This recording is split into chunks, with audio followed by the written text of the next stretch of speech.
Assalamualaikum warahmatullahi wabarakatuh. Kami mahasiswa Sistem Informasi dari kelas 196A07 ingin mempresentasikan tugas mata kuliah etik dengan tema analisa risiko dan pencegahan kebocoran data pada sistem informasi di perbankan menggunakan NIST SP 830. Oke, lanjut. Pertama-tama ada anggota kelompok. Yang pertama ada Ahmad Farhan Surahman. Yang kedua ada saya, Rafli Sugiarto. Yang ketiga ada Ahmad Baidillah. Yang keempat ada Muhammad Arif Fadli Fauzan. Lalu yang terakhir ada Bradley Picasso Nainggolan. Oke, lanjut.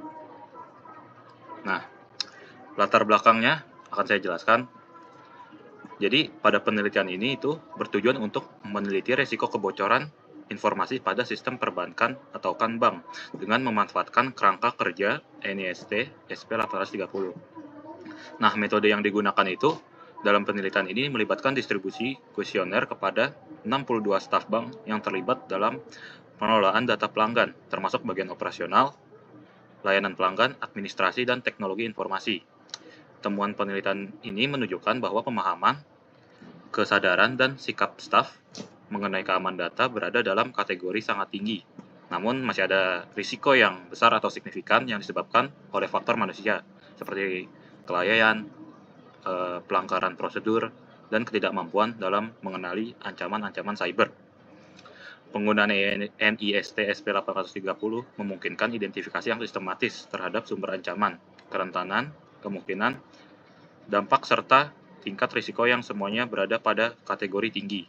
Hasil ini menekankan pentingnya peningkatan kontrol teknis, administratif, dan pelatihan berkala untuk mengurangi risiko kebocoran data dalam industri perbankan atau industri bank. Lanjut. Nah, sekarang ada formulasi masalah dan tujuan penelitian. Formulasi masalah.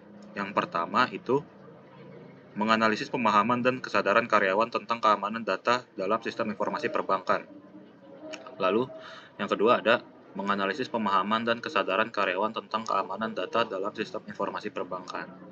Oke, sekarang kita lanjut ke tujuan penelitiannya. Tujuan penelitian ini ada 3. Yang pertama itu mengidentifikasi risiko kritis kebocoran data dalam sistem informasi perbankan. Yang kedua ada melakukan analisis risiko komprehensif menggunakan kerangka kerja NIST SP 830. Yang ketiga ada memberikan rekomendasi yang berkaitan yang dapat ditindaklanjuti untuk pengendalian risiko, khususnya risiko yang dari faktor-faktor manusia.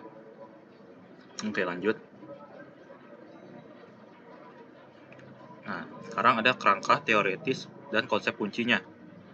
Yang pertama ada manajemen risiko perbankan. Ini tuh berfokus pada mitigasi potensi kerugian dan memastikan keberlangsungan serta stabilitas operasional. Yang kedua ada kebocoran data.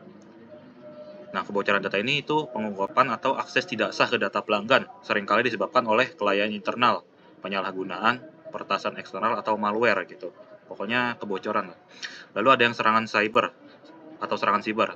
Nah, serangan siber itu adalah upaya jahat untuk mengkompromikan sistem atau jaringan guna memuncul atau mengubah atau menghancurkan data. Oke, lanjut. Metode penelitian. Yang pertama itu adalah karakterisasi sistem. Langkah awal adalah menetapkan batasan-batasan dari sistem atau objek yang diteliti yang juga mencakup sumber daya serta informasi. Langkah kedua, ada identifikasi ancaman. Nah, identifikasi ancaman ini yaitu dengan menilai kemungkinan ancaman yang bisa merugikan sistem, serta risiko yang muncul akibat ancaman yang ada. Sumber ancaman secara umum dapat berasal dari alam, aktivitas manusia, maupun faktor-faktor lingkungan. Lanjut.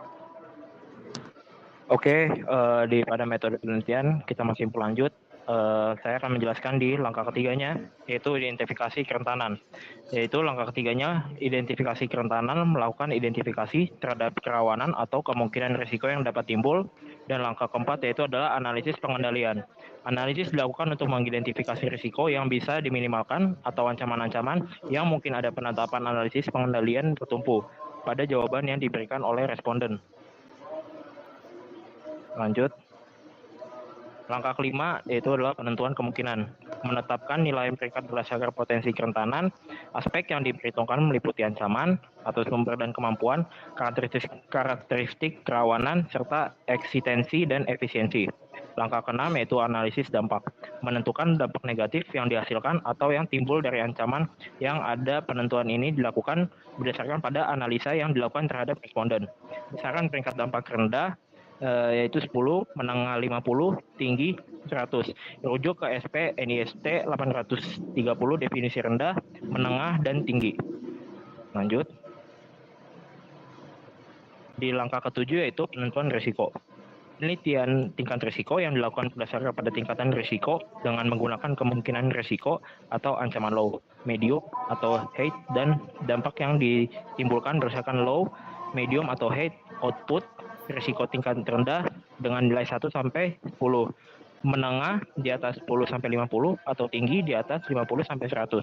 Rujuk ke SP NIST 830 definisi rendah, menengah, dan tinggi. Langkah 8 adalah rekomendasi kontrol. Tahap ini mengevaluasi opsi yang bisa mengurangi atau menghapus risiko yang telah diidentifikasi. Opsi yang disarankan sebaiknya mampu menurunkan tingkat risiko. Lanjut. Nah, di langkah 9 adalah hasil dokumentasi. Pada fase ini dilakukan penyusunan laporan mengenai hasil evaluasi risiko atau sumber ancaman, kelemahan, risiko yang dievaluasi, dan langkah-langkah pengendalian yang disarankan. Nah, di sini adalah bagian penelitian, yaitu cybercrime, kebocoran data pada perbankan itu merupakan latar belakang. Setelah itu kita lanjutkan ke kuesioner atau koresponden yang terdiri dari 2, yaitu sadar dan tidak sadar. Lalu kita analisis yang terdiri dari 2 variabel, yaitu pemahaman dan sikap. Di pemahaman terdapat 2 indikator, yaitu pengetahuan tentang data, yang kedua kemampuan mengenali, yaitu dan kerentanan yang kedua kemampuan mengenali kerentanan, yang ketiga pemahaman konsekuensi kebocoran data. Yang kesikap ada 2, yaitu afektif dan konatif. Dan setelah lanjut ke INST terdiri dari 2, yaitu pertama penilaian risiko, yang kedua evaluasi risiko. Lanjut. Nah, ini adalah tabel hasil rata-rata perhitungan keseluruhan kuesioner. Ada 2 variabel, yaitu pemahaman atau kesadaran, yang kedua sikap. Untuk indikatornya, pemahaman, pengetahuan tentang data dan keamanan informasi. Yang kedua, kemampuan mengenali kerentanan, sistem atau sumber ancaman. Yang ketiga, pemahaman terhadap konsekuensi kebocoran data. Dan sikap, indikatornya terdiri dari 2, yaitu afektif, bisa disebut dengan perasaan dan kesadaran, konatif, perilaku atau tindakan. Untuk indikator pengetahuan tentang data dan keamanan informasi dengan rata-rata 89,25. Yang kedua, kemampuan mengenali kerentanan sistem atau sumber ancaman dengan rata-rata 86,56. Pemahaman terhadap konsekuensi kebocoran data dengan rata-rata 86,77. Dan di afektif terdiri dari rata-rata 89,25, konatif 90,00. Oke, kita lanjutkan lagi. Ini tahap 1, sistem karakteristik. Tabel karakteristik indikator kebocoran data di sektor perbankan. Ini ada variabelnya itu ada 2, pemahaman kesadaran dan sikap. Indikatornya itu di pemahaman ada 3. Pertama, pengetahuan tentang data dan keamanan informasi. Kedua, kemampuan mengenali kerentanan, sistem, atau sumber ancaman. Ketiga, pemahaman terhadap konsekuensi kebocoran data. Untuk yang sikap ada 2 juga, efektif, perasaan dan kesadaran, konatif, perilaku atau tindakan. Pada tahapan 2, kami melakukan penyebaran kuesioner menggunakan GIFORM untuk mendapatkan responden. Lanjutannya, ini tahapan 3, identifikasi kerentanan risiko. Dan ini adalah tabel tingkatan risiko. Pertama, ada karakteristik itu ada high, medium, dan low. Untuk definisi khusus tema perbankan, yang high dulu ada ancaman internal yang berpotensi menyebabkan kebocoran data sensitif berskala besar, kerugian finansial signifikan, pelanggaran regulasi, dan merusak reputasi bank. Untuk yang medium, ancaman internal yang dapat mengakibatkan kehilangan sebagian data atau kesalahan prosedural, berdampak pada operasional yang masih dapat dikendalikan. Dan yang terakhir ada low. Ancaman internal dengan dampak kecil tidak menyebabkan kebocoran data sensitif dan dapat ditangani dengan. Untuk yang ketiga ini identifikasi kerentanan risiko, tabel tingkat kerentanan. Tingkat kerentanan ada high, medium, dan low juga. Untuk karakteristik itu ada high itu ada berpotensi menyebabkan kebocoran data nasabah dalam skala besar.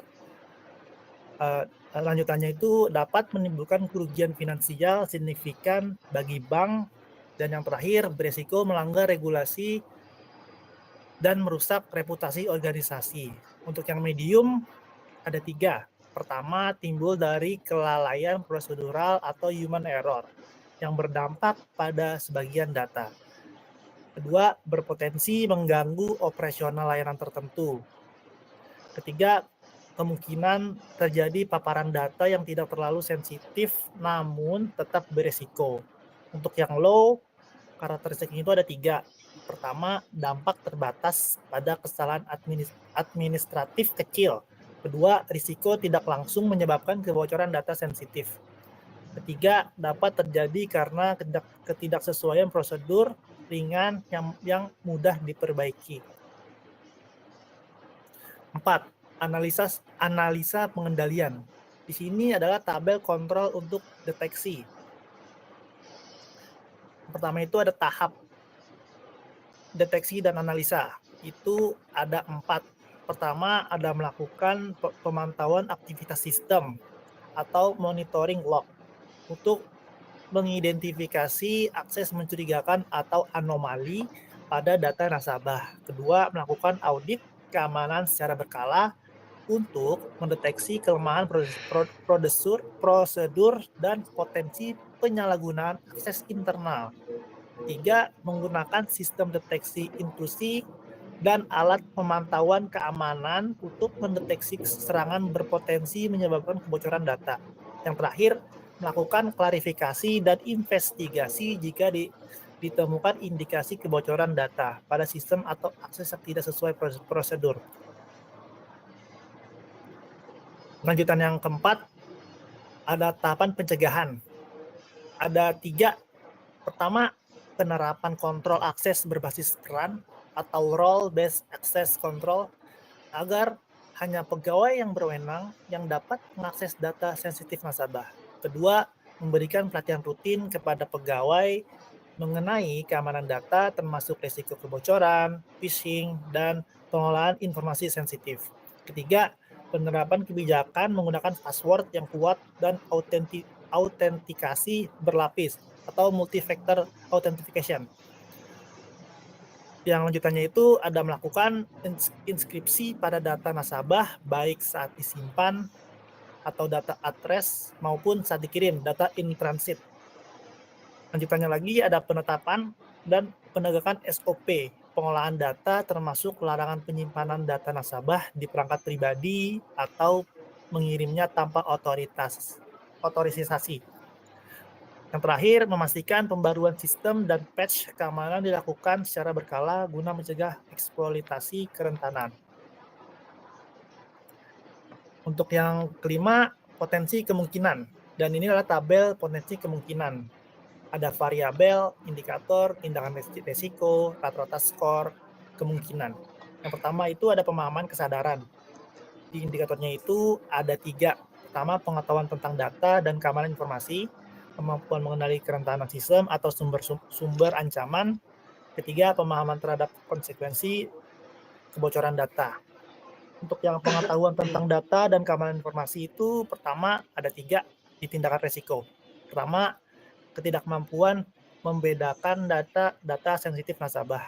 Kedua, tidak memahami pentingnya menjaga kerahasiaan dan transaksi dan akses akun. Ketiga, tidak menyadari bahwa ada pribadi harus dilindungi. Untuk data pribadi harus dilindungi. Untuk rata-rata skornya itu di kisaran 89,25. Kemungkinannya itu ada di high. Lanjutannya itu adalah kemampuan mengenali kerentanan sistem atau sumber ancaman. Ada 3 juga. Pertama, tidak dapat mengenali tanda-tanda serangan seperti phishing atau akses ilegal. Kedua, tidak mampu menilai aktivitas mencurigakan dalam sistem informasi. Ketiga, tidak memahami pola ancaman cyber. Untuk rata-rata skornya itu ada 86,556. Untuk kemungkinannya itu ada di high. Untuk yang terakhir itu ada pemahaman terhadap konsekuensi kebocoran data. Ada 3 juga. Pertama, tidak mengetahui risiko, hukum, dan reputasi. Kedua, tidak memahami kerugian finansial akibat kebocoran data. Dan terakhir, tidak menyadari dampak yang dapat menurunkan kepercayaan nasabah. Untuk rata-rata skornya itu ada 86,77. Itu kemungkinannya itu ada di high. Lanjut. Lanjut, yang kelima, potensi kemungkinan atau tabel potensi kemungkinan. Nah, di sikap itu ada 2, afektif, perasaan dan kesadaran. Yang kedua, konatif, perilaku atau tindakan. Nah, di afektif, perasaan dan kesadaran itu ada 3, yaitu 1, tidak merasa bertanggung jawab terhadap keamanan data. Kedua, tidak merasa khawatir apabila terjadi kebocoran data. 3, kurang peduli mengikuti pelatihan keamanan. Nah, nilainya itu 89,25 dengan high ke konatif, perilaku atau tindakan. Yang pertama, tidak mengetahui kebijakan keamanan data. Kedua, berpotensi membagikan informasi sensitif tanpa izin. Yang ketiga, tidak melaporkan aktivitas mencurigakan dalam sistem. Nilainya itu 90,00 dan status high. Yang keenam, analisa dampak atau kategori analisa dampak. Nah, di variabel ini ada pemahaman dan kesadaran. Nah, di pemahaman kesadaran ini indikatornya ada 3, yaitu pengetahuan tentang data dan keamanan informasi. Kedua, kemampuan mengenali rentangan sistem atau sumber ancaman. Yang ketiga, pemahaman terhadap konsekuensi kebocoran data. Nah, di indikator pengetahuan tentang data dan keamanan informasi, itu dampaknya ada 3, yaitu kebocoran data sensitif nasabah seperti rekening, identitas, dan transaksi. Yang kedua, gangguan layanan perbankan akibat pelanggan kerahasiaan data. Yang ketiga, potensi penyalahgunaan data untuk kejahatan finansial. Kategori dampaknya high. Nah, yang kedua, kemampuan mengenai kerentangan sistem atau sumber ancaman, yaitu ada 3. Yang pertama, sistem rentan disusupi karena pegawai tidak mengenal ancaman. Yang kedua, akses ilegal meningkat akibat kurangnya deteksi ancaman internal. Yang ketiga, celah keamanan mudah dieksploitasi. Kategori dampaknya high. Dan yang ketiga, pemahaman terhadap konsekuensi kebocoran data, yaitu ada 3 juga dampaknya. Yang pertama, kerugian finansial besar bagi bank dan nasabah. Kedua, pelanggaran regulasi UU, PDP, POJK yang memicu sanksi hukum. Yang ketiga, penurunan kepercayaan publik dan reputasi bank. Kategori dampaknya high. Lanjut, masih di analisa dampak, yaitu ada sikap. Nah, sikap itu ada 2, ada afektif, perasaan dan kesadaran, dan konatif, perilaku atau tindakan. Nah, afektif itu ada 3 juga. Ya, pertama, pegawai tidak peduli sehingga tidak menjaga keamanan data. Yang kedua, peluang terjadi insiden meningkat karena kurangnya kesadaran risiko. Yang ketiga, kebocoran data dapat terjadi tanpa terdeteksi. Kategori dampaknya adalah high. Nah, konatif, perilaku atau tindakan ada 3, yaitu yang pertama, pelanggan prosedur atau SOP yang memicu kebocoran data. Yang kedua, penyebaran informasi sensitif tanpa verifikasi. Yang ketiga, tidak adanya pelaporan aktivitas mencurigakan yang memperbesarkan dampak insiden. Dan kategorinya adalah high. Lanjut, penentuan risiko. Nah, metode ini mengacu pada NIST SP 830, di mana setiap ancaman dinilai berdasarkan potensi kemunculan serta tingkat kerusakan yang dapat ditimbulkan terhadap data nasabah dan kepatuhan terhadap regulasi. Matris yang digunakan terdiri 3 kategori, yaitu risiko tinggi, menengah, dan rendah, dengan bobot dampak rendah 10, menengah 50, dan tinggi 100. di sini ada tabel penentuan resiko. Nah, yang pertama itu tindakan kondisi resiko, yaitu tidak kemampuan membedakan data sensitif dan non-aktif. Nah, kemungkinannya high 1.0, dampaknya high 100, levelnya 100, deskripsinya 100, high. Nah, yang kedua, tindakan memverifikasi sumber data sebelum memproses mengakses. Nah, kemungkinannya itu high 1,0, dampaknya 100, levelnya 100, dan deskripsi resikonya high. Yang ketiga, tidak menetapkan pengetahuan keamanan saat menangani data dan nasabah. Kemungkinannya high 1.0, dampaknya 100 dan status high, levelnya 100. Nah, yang keempat, tidak mengenali aktivitas mencurigakan atau potensi ancaman atau losing malware. Kemungkinannya high atau 1.0, dampaknya high 100, levelnya 100. Kelima, tidak memahami konsekuensi hukum atau finansial akibat kebocoran data. Kemungkinan high, dampaknya high atau 100, level 100, deskripsi resiko high. Keenam, sikap abai terhadap keamanan data, tidak peduli, tidak waspada. Kemungkinan high, dampaknya high atau 100, levelnya 100, deskripsi resikonya high. 7, membagikan data atau informasi tanpa izin, tanpa memverifikasi sumber. Kemungkinan high, dampaknya high atau 100, levelnya 100, deskripsi risiko high. Kedelapan, membicarakan informasi sensitif perusahaan di area publik. Kemungkinan medium atau 0,5, dampaknya medium 50, level 50, deskripsi risiko 50, medium.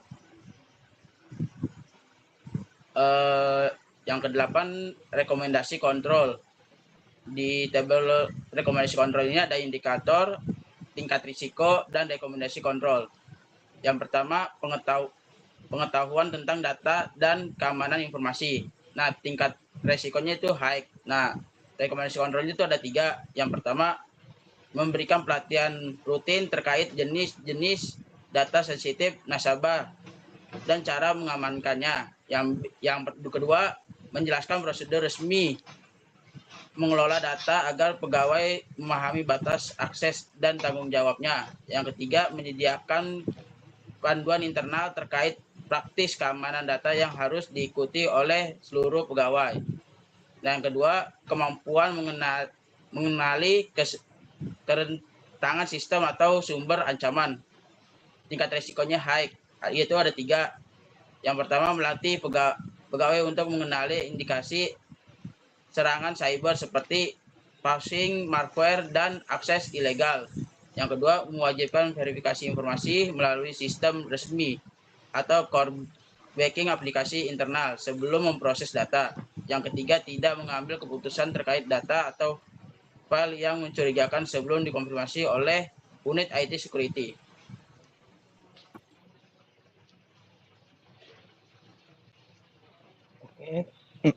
Oke, selanjutnya itu pada indikator pemahaman terhadap konsekuensi kebocoran data tingkat high dengan 3 indikator, yaitu 1, mensosialisasi resiko hukuman, finansial, dan reputasi bank apabila terjadi kebocoran data nasabah. Yang kedua, mengingatkan pegawai untuk selalu mematuhi UUD perlindungan data pribadi atau disebut UUU PDP dan regulasi POJK terkait keamanan data. Yang ketiga, memberikan studi kasus internal tentang insiden kebocoran data untuk meningkatkan kewaspadaan data. Pada indikator afektif atau perasaan dan kesadaran dengan tingkat high memiliki dua indikator, yaitu mendorong pegawai untuk lebih peduli terhadap keamanan data melalui kampanye internal keamanan informasi dan meningkatkan bahwa perilaku abai dapat memicukan insiden kebocoran data yang merugikan bank dan nasabah. Pada indikator konotatif atau perilaku atau tindakan, tingkat Hayek memiliki 3, yaitu 1. Melanggar pegawai membagikan data atau dokumen bank tanpa otoritas resmi. 2. Mewajibkan pegawai untuk segera menghapus atau melapor dokumen yang mencurigakan agar tidak memicu kebocoran data. Dan ketiga, mengarahkan pegawai untuk selalu mengikuti SOP dalam menangani, mengirim, atau menyimpan data. Lanjut. Selanjutnya pada tahapan ke-8, rekomendasi kontrol. Tahapan ini merupakan di mana kayak menilai resiko yang dibentuk oleh bentuk profil resiko. Profil tersebut berisi rangkuman resiko serta langkah-langkah pengendalian yang dapat diterapkan untuk menurunkan tingkat resiko kebocoran data. Bisa dilihat pada tabel. Ini bentar deh. Oh, ini maaf salah, ini tahapan 9 ya. 1 yaitu memberikan pelatihan mengenai jenis data sensitif nasabah serta resiko kebocoran data. 2. Menyampaikan prosedur pengamanan data yang benar, termasuk cara mengenai dokumen dan informasi yang bersifat rahasia. 1. Mengedukasi pegawai untuk selalu melakukan verifikasi informasi melalui kanal resmi. 2. Melakukan pengecekan sila antara data yang diterima dengan data pada sistem inti bank untuk memastikan validasinya. 3. Menghindari pengambilan keputusan terkait data yang menciptakan sebelum dikonfirmasi kepada unit keamanan TI. Dan balik lagi ke poin dan 1 lagi, untuk memberikan sosialisasi mengenai dampak hukum finansial dan reputasi apabila terjadi kebocoran data. 2. Mengarahkan pegawai agar selalu mengikuti regulasi serta UUU, PDP, dan ketentuan POJK terkait keamanan data. 1. Pegawai dihimbau untuk menjaga kepedulian dan kewaspadaan terhadap setiap aktivitas yang berhubungan dengan nasabah data. 1. Melanggar penyebaran data atau dokumen bank yang melalui media yang tidak resmi. 2. Pegawai diminta segera menghapus atau melapor data yang tidak jelas sumbernya agar tidak dapat menimbulkan resiko.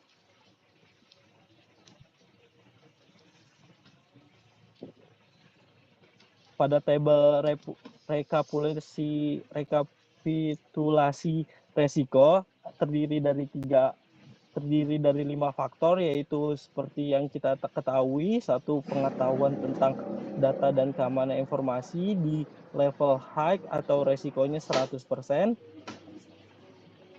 Pada indikator kedua, kemampuan mengenali kerentangan sistem atau ancaman bisa kita lihat di level resiko 100 atau disebut dengan high. Indikator ketiga, pemahaman konsekuensi kebocoran data di level 100 dengan sama juga disebut dengan high. Indikator keempat yaitu afektif, yang bisa dilihat juga semuanya nilainya 100, yaitu tingkat resikonya high. Lanjut.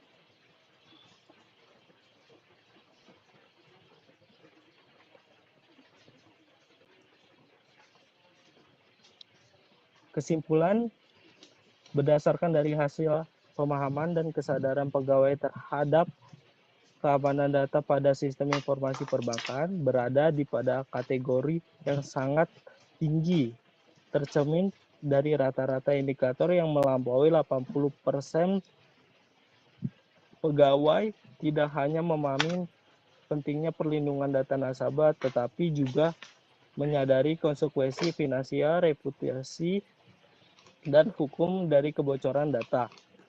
Sikap pegawai baik dari sisi afektif maupun konoaktif juga sangat positif. ditunjukkan melalui kepatuhan terhadap kebijakan keamanan, perilaku tidak membagikan informasi sensitif, serta kesediaan melapor aktivitas mencurigakan.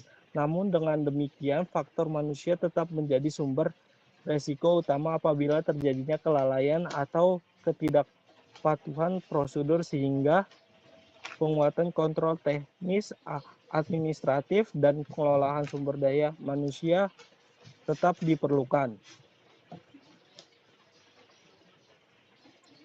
Sekian dari presentasi kelompok kami. Bila ada salah kata, mohon maaf. Wabillahi taufiq wal hidayah. Wassalamualaikum warahmatullahi wabarakatuh.